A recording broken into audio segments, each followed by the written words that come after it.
తిరిగి BCN news కి స్వాగతం.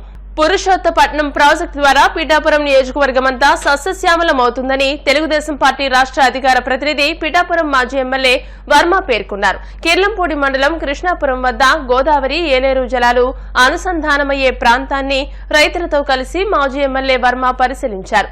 ఉప్పొంగి పారుతున్న ఏలేరు గోదావరి జలాలను చూసిన మాజీ ఎమ్మెల్యే వర్మ ఆనందంతో పరవశించిపోయారు. ఇబ్బందని రైతులు ప్రెజరును చంద్రబాబు నాయుడు గారు ఏదైతే మాట ఇచ్చారో పవన్ కళ్యాణ్ గారు పురుషోత్తపట్నాన్ని స్టార్ట్ చేయాలి. గత ప్రభుత్వంలో ఈ ప్రాజెక్టును ఆపేశారు. 1650 కోట్లతో నేను ఎమ్మెల్యే ఉన్నప్పుడు ఇది పోరాడి తెచ్చాను చంద్రబాబు నాయుడు గారు. అడ్డిల్స్ ఉన్నాయి, ఇబ్బందులు ఉన్నా సార్ రైతుల కోసం ఈ ప్రాజెక్ట్ని స్టార్ట్ చేశారు ఇమీడియట్గా. ఆ సిస్టంలో వాటర్ జర్నీ టైం కొంత ఇబ్బంది ఉంటుంది కాబట్టి ఆల్రెడీ ఇప్పుడు రామవరానికి వాటర్ అందుకుంది. కాలువకి తిమ్మాపురం దగ్గర ఒక 800 క్యూసిక్ డైవర్షన్ అవుతుంది. ఇవాళ ట్రయల్ రన్ ఏమో ఏలేశ్వరం రిజర్వాయర్కి ఏలేరు రిజర్వాయర్కి ట్రయల్ రన్ జరుగుతూ ఉంది. మధ్యలో అడ్డిల్స్ కానీ చిన్న చిన్న రిపేర్స్ కానీ చూసుకుంటున్నారు. 2 రోజుల్లో 1000 క్యూసిక్ పంపింగ్ అవుతుంది. 10 పంపులు కలిసి టోటల్ గా 3500 క్యూసిక్స్ కి డిజైన్ చేశారు. అందులో ఏలేరు ప్రాజెక్టు పంపింగ్ కి 14 నుంచి 1500 cusec pumping. Yeleru project capacity వచ్చేసరికి 24.11 టీఎంసీ. మేము ఉన్నప్పుడు ఇది వరకు 23 టీఎంసీ వరకు తీసుకుని 23 1 టీఎంసీ ఇన్ఫ్లో ఏదైనా వచ్చినా, సడన్ ఫ్లడ్ ఏదైనా వచ్చినా ప్రాజెక్ట్ ఇబ్బంది పడకుండా కింద ఫ్లడ్ వల్ల నష్టం జరగకుండా ఉండడానికి 1 టీఎంసీ గ్యాప్ మెయింటైన్ చేసుకుంటే వెళ్ళాం. ఇప్పుడు ఫ్లడ్ ఉంది కాబట్టి దగ్గర 40,000-50,000 క్యూసిక్ గోదావరికి వస్తుంది. ఒక 30,000 సముద్రంలోకి వెళ్ళిపోతుంది కాబట్టి పంపింగ్ ఈ 3 నెలలు చేసుకుంటే రిజర్వాయర్ నిండుద్ది అనే ఒక ఆలోచనతో అధికారులందరూ కరెక్ట్గా పనిచేస్తూ ఉన్నారు. ఇక్కడ మన యేసుబాబు గారు, డిఈ గారు అందరూ కూడా టీం బ్రహ్మాండ పనిచేస్తున్నారు. మేము ఎందుకు వచ్చామంటే ఇది వాటర్ వస్తుందా లేదా తెలుసుకోవాలని చెప్పి వచ్చాం. ఎంచేదంటే ఇంకా పిఠాపురానికి ఎంటర్ అవ్వలేదు. పిఠాపురానికి ఏదైతే వంతుల వారి ఉందో వంతుల వారిగా ఇచ్చి ఎంటర్ చేయాలి. అది కూడా జర్నీ టైం, నీరు ప్రయాణించే టైము పిఠాపురానికి సంబంధం లేదు. దివిలి దగ్గర ఏదైతే మౌత్ ఉందో అక్కడ వాటర్ రిసీవ్ చేసుకునే కెనాల్ ఏదైతే ఉందో దివిలి దగ్గర సిస్టమ్, అక్కడి నుంచి పిఠాపురం వంతు టైము కౌంట్ అవుతుంది. ఇది వరకు కలెక్టర్ గారి దగ్గర నేను ఉన్నప్పుడు మీటింగ్ వేసి అన్ని మాట్లాడి అన్ని కూడా ఇరిగేషన్ వాళ్ళ దగ్గర మినిట్స్ ఉన్నాయి. దాని ప్రకారం థైలాండ్ కాబట్టి పిఠాపురం కోసమే పురుషోత్తపట్నం తెచ్చాం. మెయిన్ పిఠాపురం కాన్సెప్ట్ శంకుస్థాపన కూడా చంద్రబాబు నాయుడు గారు అక్కడే చేశారు. చేత వాటర్ మేనేజ్మెంట్ చక్కగా చేయాలని ఇప్పుడు వీళ్ళు ఇబ్బంది లేదు. ఇప్పుడు పంపింగ్ ఇబ్బంది లేదు.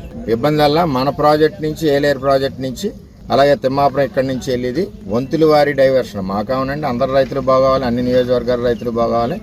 ఎవరికన్నా వాళ్ళ టైం ప్రకారం సఫిషియెంట్ వాటర్ పంపించవలసిన బాధ్యత ఏలేరు డివిజన్ యొక్క ఈదిని ఆ స్టాఫ్ది ఉంది. కాబట్టి మీరు కూడా ప్రైవేట్ వ్యక్తుల దగ్గర రెంచులు పెట్టకుండా, ఎంచేదంటే మళ్ళీ అవినీతి స్టార్ట్ అవుతుంది. ఎకరానికి 600, 700 కంటిన్యూగా గత ప్రభుత్వంలో చేశారు. ఆ రెంచెస్ కూడా ఏఈలు కంట్రోల్లో పెట్టి ఎక్కడికక్కడ వాటర్ మేనేజ్మెంట్ చేయాలని చెప్పి నేను అందరినీ రిక్వెస్ట్ చేస్తా ఉన్నాను. ఇక్కడ వరకు అయితే చక్కగా వచ్చింది. అక్కడ కూడా 2 రోజుల్లో స్ట్రీమ్ లైన్ అవుద్ది.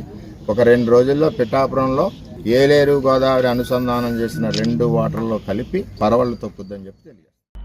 రోడ్డు ప్రమాదాల నివారణ కోసం ప్రతి ఒక్క వాహనదారుడు హెల్మెట్, సీట్ బెల్ట్ పెట్టుకోవాలని కాకినాడ ఆర్డీఓ మురళీకృష్ణ, ట్రాఫిక్ సీఏలు రమేష్, చైతన్య కృష్ణలు కోరారు.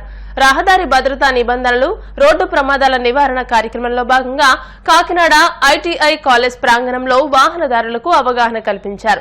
ఈ సందర్భంగా వారు మాట్లాడుతూ రోడ్డు ప్రమాదాల నివారణకు హెల్మెట్ ధారణ తప్పనిసరి అని అన్నారు. రోడ్డు భద్రతా చర్యలు ప్రతి ఒక్కరూ పాటించాలని, తల్లిదండ్రులు మైనర్లకు వాహనాలు ఇవ్వొద్దని, 2 వీలర్ పై 2 కన్నా ఎక్కువ మంది ప్రయాణించొద్దని ప్రజలకు వాహన చట్టాలను తెలియపరిచారు.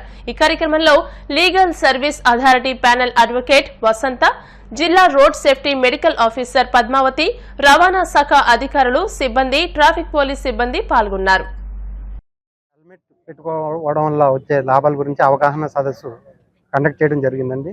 ఈ గవర్నమెంట్ ఐటీ డ్రైవింగ్ టెస్టింగ్ ట్రాక్లో మన సీజీ గారు ఆదేశాల ప్రకారం ఈ నెలాఖరు వరకు కూడా ఈ అవగాహన సదస్సు ప్రజల్లో కలిగిస్తాము. మేము ట్రాఫిక్ పోలీస్ వారు మరియు లీగల్ అథారిటీ వారు, మెడికల్ అండ్ హెల్త్ వాళ్ళు కలిపి ఈ మంత్ ఎండ్ వరకు ఈ ప్రోగ్రామ్ కండక్ట్ చేస్తాము. ఈ మంత్ తర్వాత నుంచి ఎన్ఫోర్స్మెంట్ చేసి ఫైన్స్ ఇంపోజ్ చేస్తాము. హెల్మెట్ పెట్టుకోకపోవడం వల్ల, అలాగే ఇర్రెగ్యులర్ నెంబర్ ప్లేట్స్ వేయడం వల్ల వెహికల్స్కి, అలాగే పరిమితికి మించి ఆటోలో జనాన్ని ఎక్కించుకోవడం వల్ల జరిగే యాక్సిడెంట్స్ గురించి అవగాహన కల్పించడమే దీని యొక్క ప్రధాన ఉద్దేశం. ఈ మంత్ ఎండ్ వరకు ఈ ప్రోగ్రామ్స్ కాలేజెస్ అలాగే స్కూల్స్ అన్నిటిలోనూ ఎవ్రీడే నడుస్తుందండి. ఈ 4 డిపార్ట్మెంట్స్ కలిపి ఈ మంత్ తర్వాత నుంచి మాత్రం ఎన్ఫోర్స్మెంట్ స్టార్ట్ చేసి వెహికల్స్ మీద ఫైన్స్ వేయడం జరుగుతుంది. హానరబుల్ కోర్ట్ సీజే గారు ఇచ్చినటువంటి ఆదేశాల ప్రకారం మేము ఒక టీం కింద మనకి ఏర్పాటు చేసి ఈ అవేర్నెస్ కార్యక్రమం అనేది తెలియజేయడం జరిగింది. ప్రతి ఇంట్లో కూడా వాళ్ళకి వచ్చే కష్ట నష్టాలు, హెల్మెట్ పెట్టుకోవడం వల్ల రావడం వల్ల వచ్చే ప్రాబ్లమ్స్ అవన్నీ కూడా చెప్పాము. ట్రాఫిక్ పోలీస్ వారి తరఫున మేము అందరూ వినిపించేది ఏంటంటే, మా కోసం కాదు పెట్టుకునేది, మీ యొక్క ఫ్యామిలీని దృష్టిలో పెట్టుకోండి. మీరు ఎంత సంతోషంగా ఇంటికి వచ్చారో, అదే ఇంటి నుంచి బయటకు వచ్చారో అదే విధంగా మరలా ఇంటికి సంతోషంగా చేరాలని మా అందరి కోరిక. ఆ ఉద్దేశంతోనే మిమ్మల్ని హెల్మెట్ పెట్టుకోమంటున్నాం. మనకి చాలామంది కుర్రవాళ్ళు ఏం చేస్తారంటే స్పీడ్ డ్రైవింగ్ స్టంట్స్ చేస్తూ ఉంటారు. మీరు చేయమవుతుందంటే ప్రజలు వీళ్ళు అనుకుంటారు. రోడ్ సేఫ్టీ అవేర్నెస్ ప్రోగ్రాంలో భాగంగా మాకు మండల్ లీగల్ సర్వీస్ సెల్ ఆధ్వర్యంలో మేము ఆల్రెడీ జిల్లా జడ్జి గారి ఆధ్వర్యంలో మీటింగ్ పెట్టుకోవడం జరిగింది. కంబైన్డ్ ఆపరేషన్ అంటే ఎవరైతే ఉన్నారో స్టేక్ హోల్డర్స్ ఎవరైతే ఉన్నారో వీళ్ళందరితో కూడా కలిపి అవేర్నెస్ కార్యక్రమం, ఎస్పెషల్లీ హెల్మెట్ మీద. ఎందుకంటే 2 వీలర్స్ యాక్సిడెంట్ జరిగినప్పుడు మోస్ట్ ఆఫ్ ది యాక్సిడెంట్స్లో చనిపోయే వాళ్ళ సంఖ్య హెడ్ ఇంజరీ వల్ల చనిపోతున్నారు. ఈ హెడ్ ఇంజరీ వల్ల చనిపోవడం అనే దాన్ని తగ్గించాలనే ఉద్దేశంతో, మ్యాక్సిమం డెత్ రేట్ని తగ్గించాలనే ఉద్దేశంతో ఈ అవేర్నెస్ కార్యక్రమం క్రియేట్ చేయడం జరుగుతుంది. ఏపీలో ఉచిత ఇసుక పంపిణీ అంతా ఉత్తిదేనని తేలిపోయిందని వైసీపీ మాజీ ఎమ్మెల్యే టీజేఆర్ సుధాకర్ బాబు అన్నారు. ఏపీ సర్కార్ చేస్తున్న మోసంపై చంద్రబాబు మరోసారి ప్రజలను మోసం చేస్తున్నారని, స్టాక్ యార్డుల దగ్గర ప్రభుత్వమే రేట్లు వివరిస్తూ ఫ్లెక్సీలు పెట్టిందన్నారు. కూటమి ప్రభుత్వం ఇప్పుడు విక్రయించిన రేట్లకే వైసీపీ ప్రభుత్వం కూడా విక్రయించిందని, దాని ద్వారా ప్రభుత్వానికి ఆదాయం వచ్చిందన్నారు. వర్షాకాలంలో ఇసుక తెచ్చుకోలేమని వైఎస్ జగన్ ప్రభుత్వం గతంలో ముందుగానే నిల్వ చేసిందన్నారు. 80 లక్షల టన్నుల ఇసుక స్టాక్ యార్డుల్లో ఉంటే ఇప్పుడు 35 లక్షల టన్నుల ఇసుక మాత్రమే ఉన్నట్టు రికార్డులో చూపించారని అన్నారు. ప్రధానమైన ఉచిత ఇసుక అనే అంశాన్ని అది ఒట్టిదే అని తేలిపోయింది. అవన్నీ ఏం లేవు, మీరు కట్టాల్సినవి అన్ని కూడా రీచ్లో కట్టాలని మళ్ళీ ఒక కొత్త జీవోని మన ముందుకు తెచ్చారు. మేనిఫెస్టోలో పెట్టిన హామీలకు తూట్లు పొడటం ఇదేం కొత్త కాదు.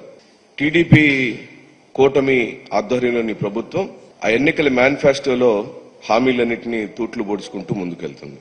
ఉచితంగా ఇస్తానన్న చంద్రబాబు నాయుడు గారు మరోసారి ప్రజలందరినీ బోల్తా కొట్టించాడు.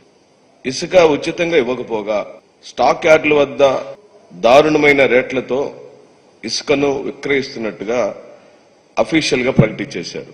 వారి ఫోటోతో ప్రభుత్వం ఆధ్వర్యంలో ఇసుక అమ్మబడును అని నా దగ్గర ప్రభుత్వం ప్రదర్శించిన ఓ ఫ్లెక్సీని రాష్ట్ర ప్రజల సమాచారం కోసం మరియు మీడియా మిత్రుల కోసం మేము చూపించడానికి నూతన ఉచిత ఇసుక విధానం 2024 సామాన్యులకు అందుబాటులో ఇసుక నర్సీపట్నం గబ్బాడ ఇసుక డిపోలో 1225 రూపాయలకు అమ్ముతున్నట్లుగా ప్రకటించారు. ఇప్పుడు దీన్ని ఉచితం అందామా? చంద్రబాబు నాయుడు గారు ఉచితంగా ఇస్తానన్న హామీ ఏమైంది? ఎందుకు మీరు నెల రోజుల్లోనే ఈ కప్పగంతులు వేస్తున్నారు? కారణం ఏంటో ఈ రాష్ట్ర ప్రజలకు చెప్పమని ఈ సందర్భంగా నేను వైఎస్ఆర్ కాంగ్రెస్ పార్టీ తరఫున మీ అందరి ద్వారా డిమాండ్ చేస్తూ, వైఎస్ఆర్సీపీ ప్రభుత్వంలో ప్రజలు చెల్లించిన ధర నేరుగా ప్రభుత్వ ఖజానాకి సుమారుగా 750 కోట్ల రూపాయల ఆదాయం వచ్చింది. ఇప్పుడు ఈ జీవో వచ్చేప్పటికి జీవోలో వారు చెప్పినటువంటి నంబర్ ఎంతంటే 45 లక్షలు.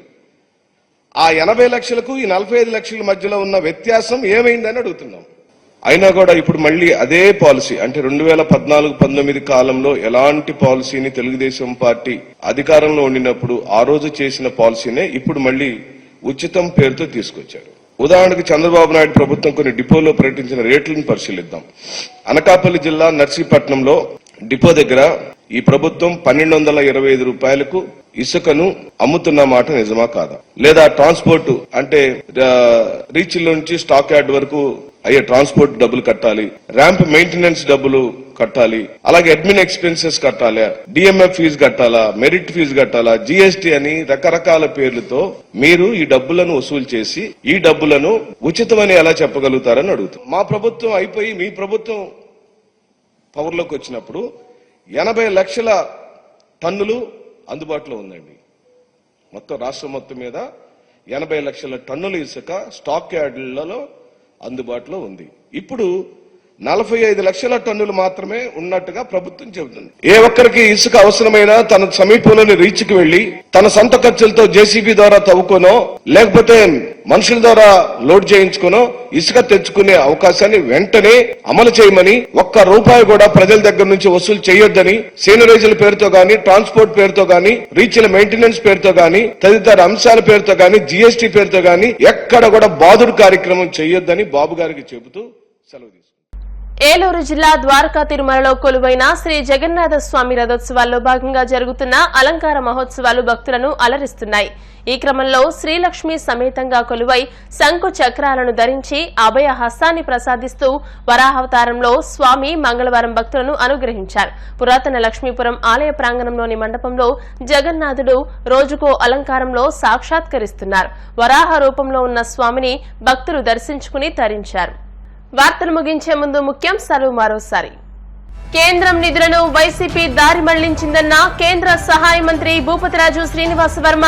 ఆంధ్రప్రదేశ్ రాష్ట్రాన్ని 4 ఏళ్లలోనే అభివృద్ధి పథంలో నడిపిస్తామంటూ హామీ.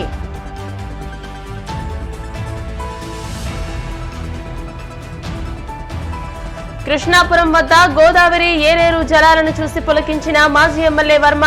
పిఠాపురం అభివృద్ధి చెందుతుందని హర్షం.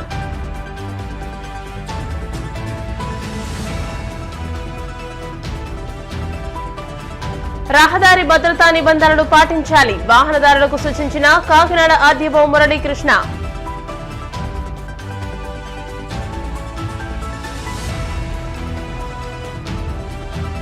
ఉచిత ఇసుక పంపిణీ అంతా ఉత్తిదేనన్న మాజీ ఎమ్మెల్యే సుధాకర్ బాబు. ఏపీ ప్రజలను కూటమి ప్రభుత్వం మోసం చేస్తోందని ఆరోపణ. ఈ వార్తలు ఇంతటితో సమాప్తం. మరిన్ని వార్తల కోసం BCN digital YouTube channel, Facebook page ని ఫాలో అవ్వండి. అప్డేటెడ్ వార్తల కోసం ప్లీజ్ సబ్స్క్రైబ్.